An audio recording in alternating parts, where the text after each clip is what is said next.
Reasoning ability के इस session में हम कोडिंग और डिकोडिंग के बारे में डिस्कस करेंगे। बहुत से कॉम्पिटिटिव एग्जाम में कोडिंग एंड डिकोडिंग के 5 से 10 क्वेश्चन पूछे जाते हैं। कोडिंग एंड डिकोडिंग में इंफॉर्मेशन को एक कोडेड फॉर्म में दिया होता है और हमें उस कोड को डिकोड करना होता है।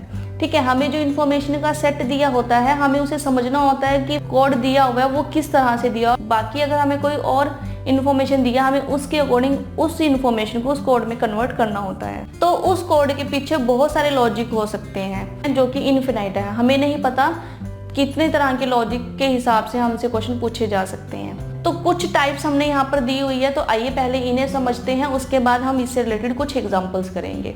तो हमें यहाँ पर एक वर्ड दिया हुआ है बेस्ट, ठीक है, और बेस्ट वर्ड को अलग अलग तरह से कोड किया हुआ है यहाँ। अब हम ये चेकआउट करेंगे कि जो हमें यहाँ पे कोडिंग दी हुई है उसके पीछे लॉजिक क्या है या हम इसे किस तरह से रिकॉर्ड कर सकते हैं। सबसे पहले अगर बेस्ट वर्ड को देखें, बेस्ट यहाँ पर लेटर्स में दिया हुआ है। अब इन लेटर्स को फर्स्ट दिया हुआ है यहाँ पर सिंबल्स, यानी कि बेस्ट वर्ड को यहाँ पर वेरियस सिंबल की हेल्प से रिप्रेजेंट किया हुआ है। कोड है यहाँ पे $, और परसेंटेज।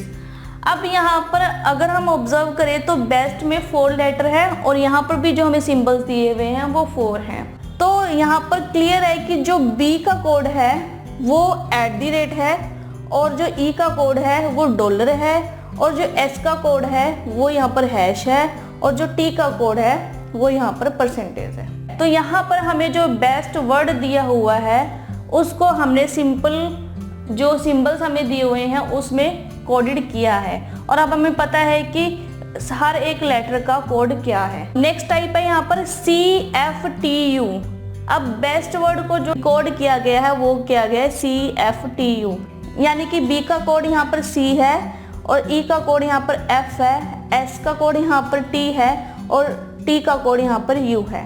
अब इसके पीछे लॉजिक क्या है? इसके पीछे लॉजिक ये है कि जो B है उसको C कोड किया गया है यहाँ पर, लेकिन अगर आप ऑब्जर्व कर रहे हो तो B का कोड यहाँ पर C है, यानी कि जो B है जब उसे कोड किया जा रहा है तो वो C की हेल्प से उसे रिप्रेजेंट किया जा रहा है। तो C यहाँ पर क्या है? C यहाँ पर B से नेक्स्ट लेटर है, ठीक है, यानी कि 1 स्टेप फॉरवर्ड यहाँ पर हमें लेटर दिया हुआ है, क्योंकि B के बाद C आता है, नेक्स्ट लेटर यहाँ पर E है, E के बाद F आता है, नेक्स्ट लेटर S है, S के बाद T आता है और नेक्स्ट लेटर T है तो T के बाद यहाँ पर U आता है। तो यानी कि जो बेस्ट वर्ड के यहाँ पर लेटर्स हमें दिए गए हैं उनको +1, ठीक है, B +1 C, E +1 F, S +1 T और T +1 U।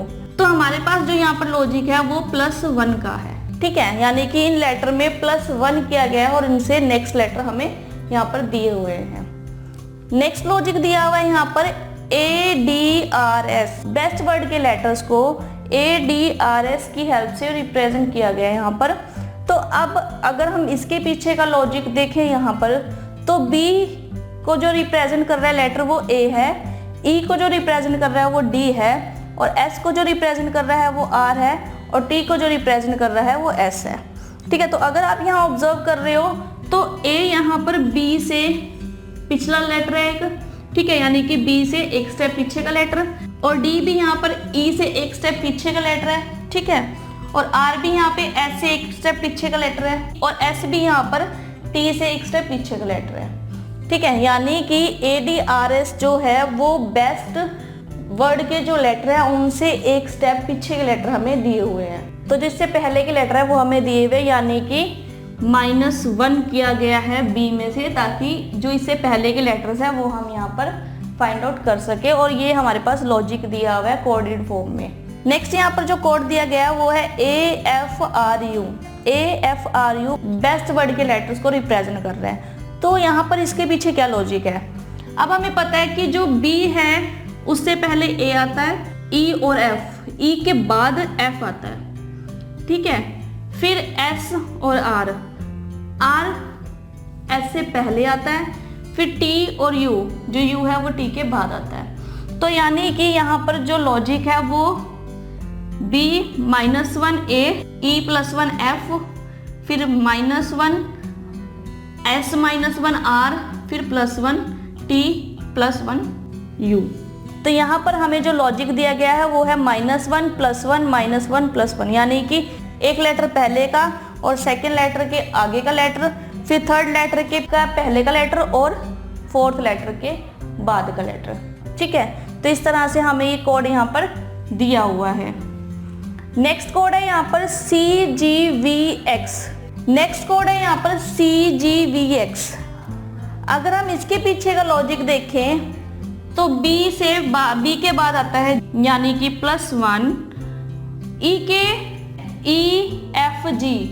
तो जो G है वो E से 2 स्टेप आगे है।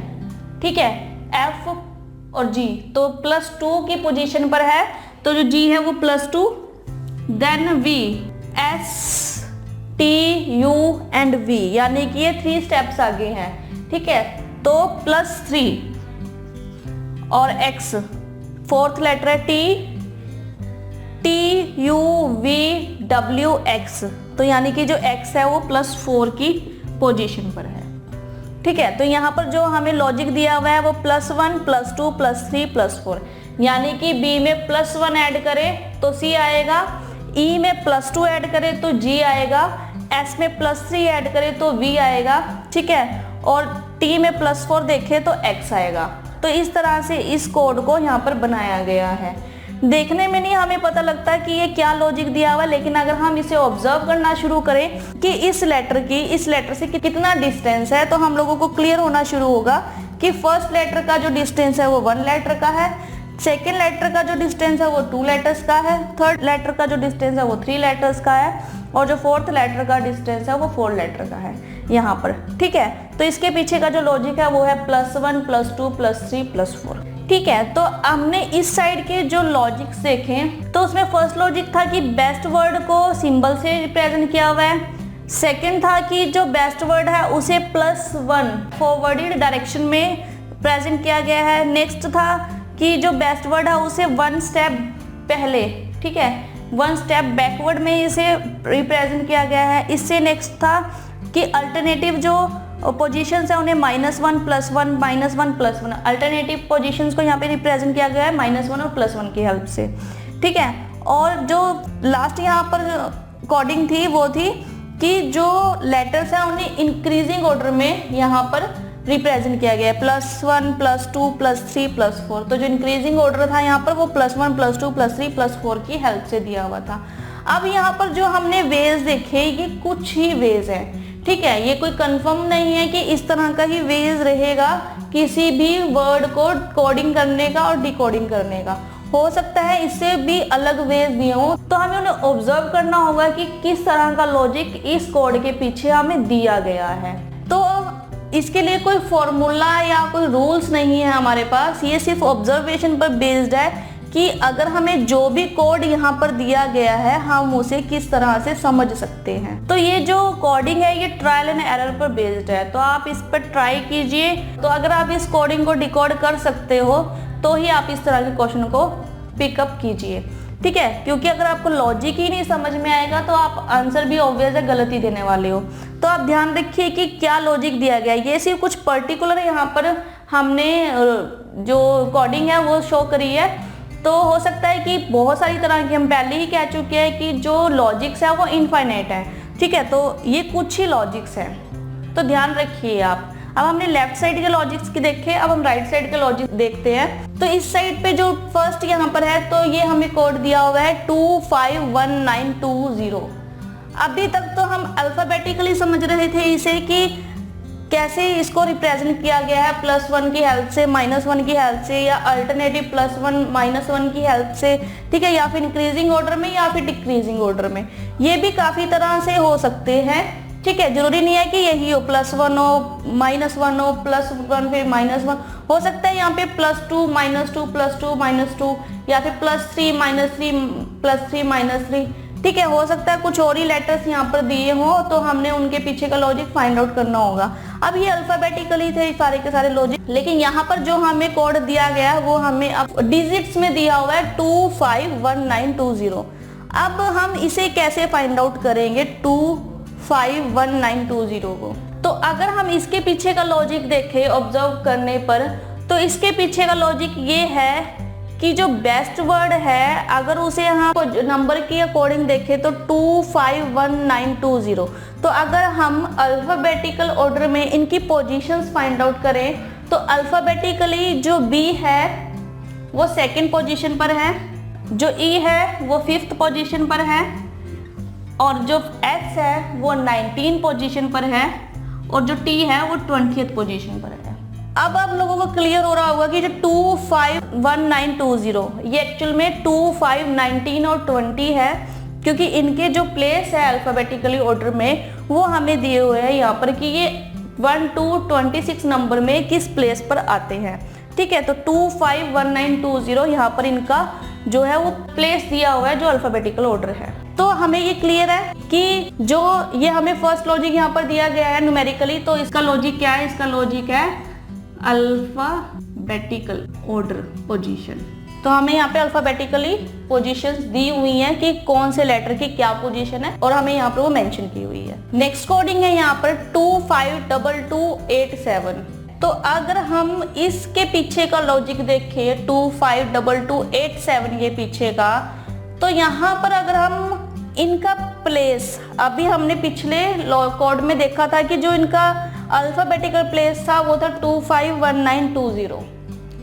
ठीक है, तो अगर हम इसके पीछे का लॉजिक देखें तो जो 25 है यानी कि 25 यहाँ पर बी का कोड है, तो 25 बी का कोड कैसे है? तो हमारे पास जो अल्फाबेट के लेटर्स है A to Z, अगर हम उन्हें रिवर्स कर दें यानी कि Z to A कर दें, तो अब भी हमारे पास A to Z में A जो था वो फर्स्ट पोजीशन पर, B सेकंड पर, C थर्ड पर और D फोर्थ पोजीशन पर। तो अगर हम Z to A कर दे तो Z फर्स्ट पोजीशन पर आ जाएगा, Y सेकंड पोजीशन पर आ जाएगा, ठीक है, X थर्ड पोजीशन पर आ जाएगा।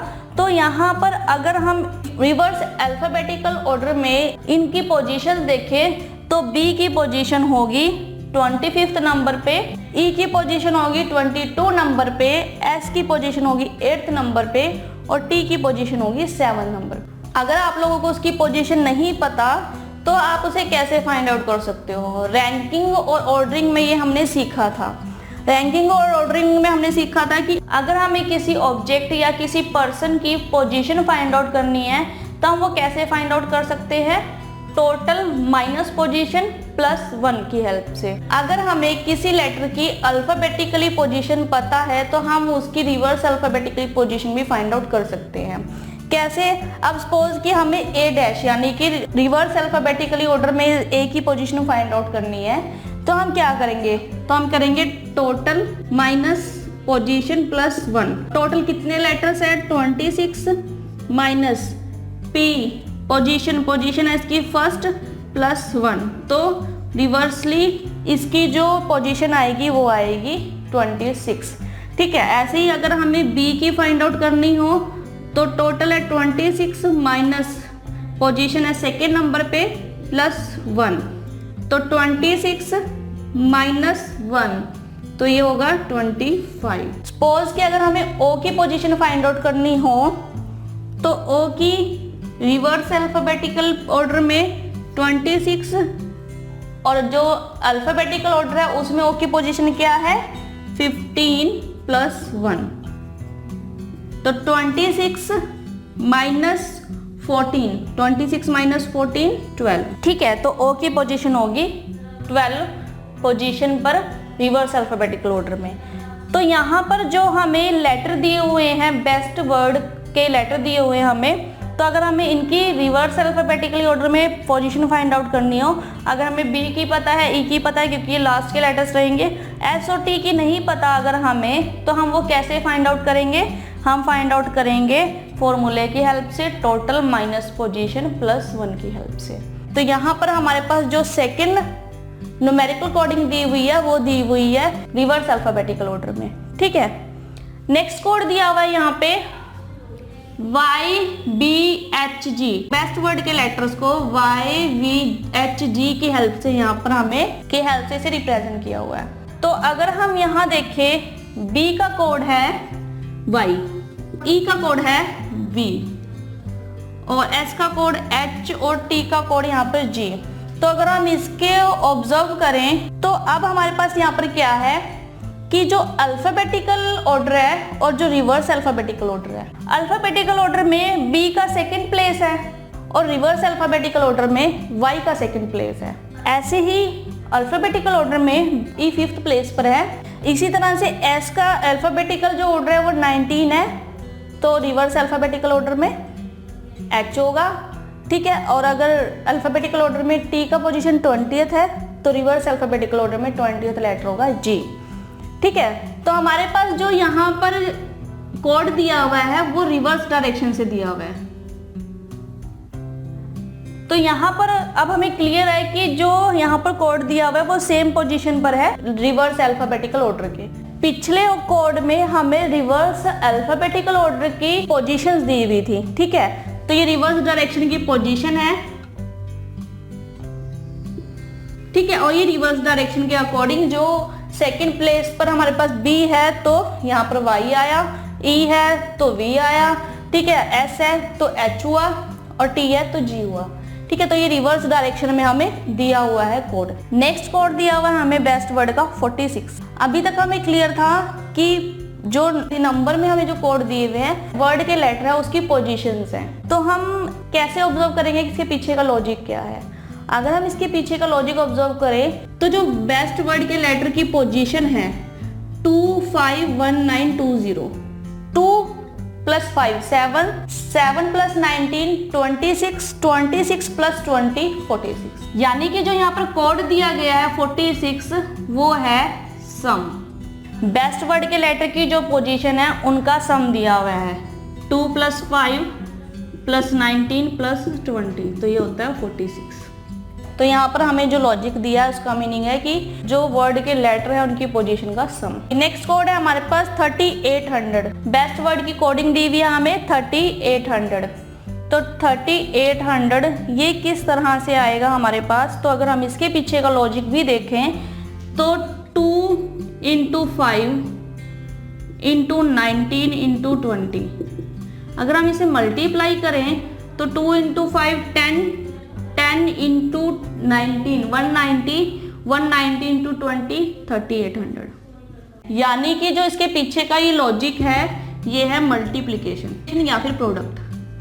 तो इसके पीछे का जो लॉजिक है वो इन नंबर का प्रोडक्ट है या मल्टीप्लिकेशन है। नेक्स्ट कोड हमें दिया हुआ है 11.5।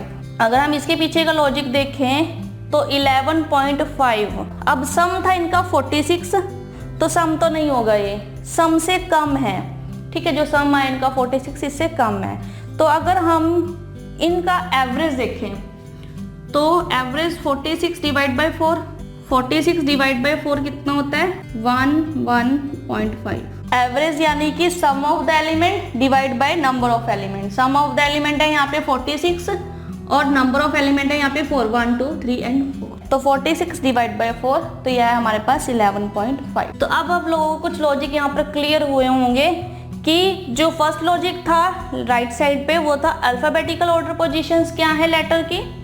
सेकंड लॉजिक था रिवर्स डायरेक्शन पोजीशंस दी हुई हैं। थर्ड लॉजिक में हमें रिवर्स डायरेक्शंस दिए हुए हैं कि सेकंड पोजीशन पर अगर बी है तो वाई बी सेकंड पोजीशन पर है। नेक्स्ट जो हमें कोड दिया हुआ है 46, उसके पीछे का लॉजिक है कि इनका सम क्या है, यानी कि जिनका सम है वो हमें यहाँ पे लॉजिक दिया हुआ है।